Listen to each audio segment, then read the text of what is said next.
the government has received calls from Kenyans seeking assistance to return to their country, and I'm delighted to confirm the first successful evacuation flight that has delivered 39 evacuees, of which 19 are Kenyans, 19 are from the Somali nationality, and one evacuee is from the Kingdom of Saudi Arabia.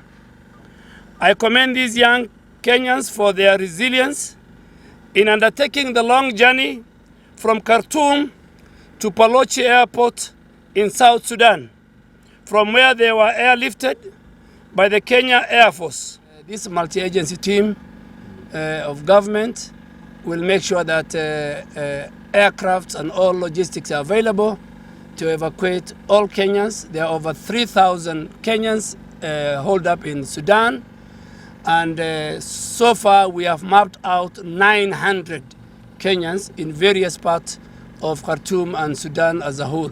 But in total we have 3,000, and we will not hesitate to carry other people of other nationality, because that is what every country that is involved in the evacuation exercise is doing.